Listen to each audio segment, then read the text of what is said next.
ብሬኪንግ ኒውስ ሃሪ ማጓየር በተከሰሰባቸው 3 ክሶች ጥፋተኛ ሆኖ በመገኘቱ የ15 ወር ሰስፔንድድ ሴንቴንስ ተሰጥቶታል። ይህም ምን ማለት ነው? ለ15 ወራቶች የማንቸስተር ማሊያ ለብሶ ላናየው እንችላለን ነው። እሱን በሜዳ ላይ እናየዋለን። እሱን ወክለው ጠበቃዎቹ እሱ በማይገኝበት ቦታ ላይ የተገኙ ይህንን ክስ መከራከር ስለሚችሉ የ15 ወር ሴንቴንሱ ምንም ማለት ኢፌክት አይፈጥርም።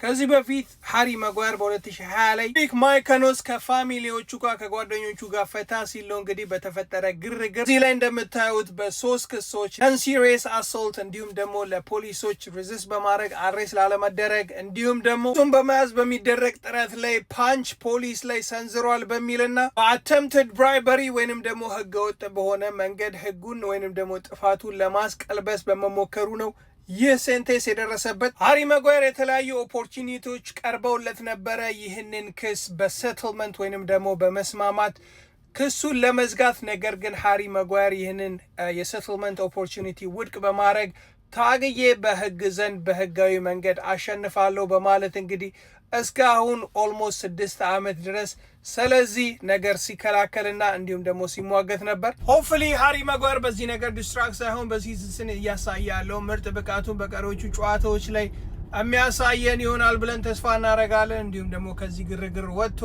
ወደ ሰላማዊ የሆነ ህይወቱ እንዲመለስ ምኞታችን ነው። ቪዲዮ ላይክ እንዲሁም ደግሞ አካውንቱ ፎሎ ማድረግ እንዳትረሱ። ፒስ